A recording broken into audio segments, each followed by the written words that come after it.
हरे कृष्णा। भक्त अक्सर हमसे ये प्रश्न पूछते हैं कि हम रात दिन इतनी प्रार्थनाएं करते हैं मंदिरों में, अपने घर में, क्या भगवान सुनते हैं? अगर सुनते हैं तो जवाब क्यों नहीं देते हैं? इस तरह के प्रश्न लोग पूछते हैं। तो आइए इसका उत्तर आज देने का हम प्रयास करते हैं। कहा जाता है कि भगवान सुनते तो हैं, लेकिन उत्तर क्यों नहीं देते हैं कि इस कथा से आप समझ सकते हैं। एक बार एक भिखारी था जो कि घर पर भिक्षा मांगने के लिए जाते हैं, और वो एक घर के बाहर जाकर सुंदर संगीत गा गा के भिक्षा मांगने लगा। भिक्षाम देहि मातु भिक्षाम देहि। और उस घर में एक सेठ और सेठानी रहते थे।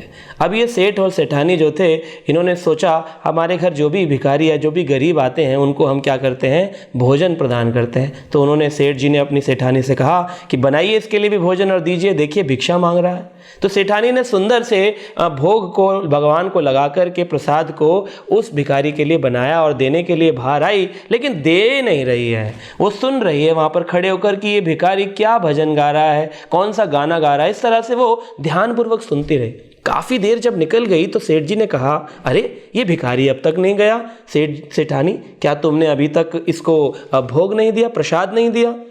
तो वो सेठानी कहने लगी, देखिए सेठ जी, अगर मैंने इसको रोटी प्रसाद दे दिया तो ये क्या करेगा, अपना रोटी प्रसाद लेगा और इस घर से चला जाएगा। लेकिन मुझे इसका जो भजन है, जो इसकी प्रार्थनाएं हैं, जिस तरह से ये हमसे भिक्षा मांग रहा है, इतना मधुर, इतना सुरीला लग रहा है कि मेरी इच्छा ही नहीं हो रही है कि मैं हमारे घर से दूर जाए, तो मैं इसीलिए इसको दे नहीं रहे हूँ। तो ऐसा कई बार हमारे साथ भी होता है। हो सकता है भगवान को हमारी प्रार्थनाएं बड़ी सुरीली, बड़ी मधुर लग रही हों, और हम प्रार्थना कर भी किस लिए रहे हैं, अपनी इच्छा की पूर्ति के लिए या भगवान के आनंद के लिए? अगर हम अपनी इच्छा की पूर्ति के लिए कर रहे हैं तो वो प्रार्थना नहीं, व्यापार कहलाता है। और व्यापार नहीं, हमें भगवान के साथ प्रेम का संबंध स्थापित करना है। तो इस तरह से हमें समझना चाहिए। और कई बार ऐसे भी समझ सकते हैं कि अगर भगवान हमारी प्रार्थनाओं का जवाब नहीं दे रहा और हम कोई चीज़ उनसे बार बार मांग रहे हैं, तो हो सकता है जैसे माता पिता अपने बच्चों को वो चीज़ कभी नहीं देंगे जो उनके लिए हानिकारक हो,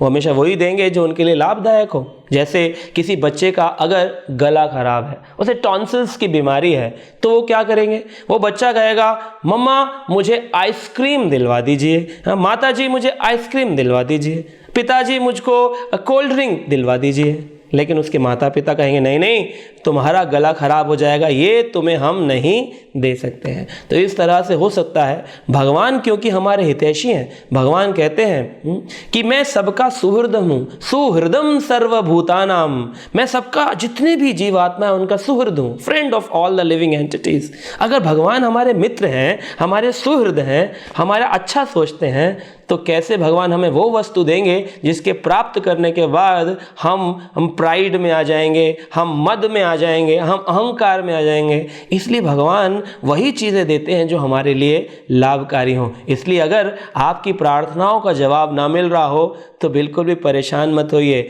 आपकी प्रार्थनाएं भगवान को बहुत अच्छी लग रही हैं। इसलिए हमारी आपसे यही विनती है कि सदा भगवान की प्रार्थनाएं करते रहिए और बोलते रहिए, हरे कृष्णा कृष्णा कृष्णा हरे हरे, हरे राम राम राम हरे हरे। हरे कृष्णा।